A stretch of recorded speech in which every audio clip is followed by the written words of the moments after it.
আজকে আমি দিতে চলেছি আমাদের পাখিদেরকে এগ ফুড। হ্যাঁ, ঠিকই শুনেছো। আজকে আমি আমার পাখিদেরকে এগ ফুড প্রোভাইড করবো। তো এটা হচ্ছে সেই এগ ফুডটা। এতে ২ ধরনের উপকরণ আছে। ১ম হচ্ছে সিদ্ধ ডিম, সেকেন্ড হচ্ছে কি অল্প পরিমাণে কলমি শাক। আরো অনেক উপকরণ ব্যবহার করা যায়। কিন্তু আমার কাছে কিছু না থাকার কারণে আমি ২টা উপকরণ দিয়ে এগ ফুডটা তৈরি করেছি।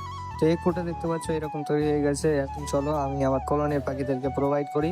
আর যেমনটা দেখতে পাচ্ছ আমি কলোনির পাখিগুলোকে কিন্তু দিয়ে দিয়েছি। আর পাখিগুলা কিন্তু ইতিমধ্যে দেখছে আর সবাই কিন্তু জোড়া নিয়ে নিয়েছে এবং প্রত্যেকে কিন্তু ডিম দিয়ে দিয়েছে। যেমনটা তোমরা আমার শর্টস গুলোতে দেখেছো। তো দেখতে পাচ্ছ যে এখন আমার পাখিগুলো কিন্তু খাওয়াও শুরু করে দিয়েছে। প্রথমত তারা খেতে নামছিল না। কিন্তু আমি যখন খাঁচা থেকে বেরিয়ে একটু দূরে গেলাম, তখন তারা খাওয়া শুরু করলো। আর দেখতেই পাচ্ছ তাদের খাওয়ার দৃশ্যটা কতটা শখ করে তারা এই এগ ফুডটাকে খাচ্ছে। তো তোমারও পাখি কি এগ ফুড খায়? কমেন্টে জানিও। দেখতে পাচ্ছ সব এগ ফুড গুলা খাচ্ছে। তো প্রথমত ব্যাপার হচ্ছে যদি তোমার পাখির বাচ্চা ফুটে থাকে, তো অবশ্যই সপ্তাহে ১ দিন থেকে ২ দিন এগ ফুড দিবে। কারণ এগ ফুড দিলে কি হবে যে বাচ্চাগুলোর পেট ভরবে আর বাচ্চাগুলো কিন্তু দ্রুত বড় হবে।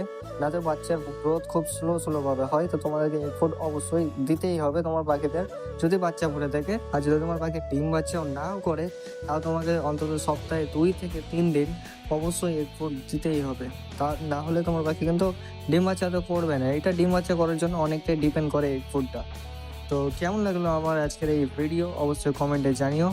আর তোমার পাখি যদি ডিম বাচ্চা না করে থাকে, তো আমার ডিসক্রিপশন বক্সে লিঙ্ক দেওয়া থাকবে অথবা চ্যানেলে ভিজিট করে সব ভিডিও দেখতে পারো। আরও অনেক টপিক আছে যে কিভাবে পাখির খরচ কমাবে, তো সেই ভিডিওগুলো দেখতে পারো। ডিসক্রিপশনে সব ভিডিও লিঙ্ক দেওয়া থাকবে, সেখান থেকে মনে করে দেখে নিবে। তো আজকের এই ভিডিওটা আমাদের এত অবধি ছিল। ভালো লাগলে লাইক করো, চ্যানেলটিকে সাবস্ক্রাইব করো।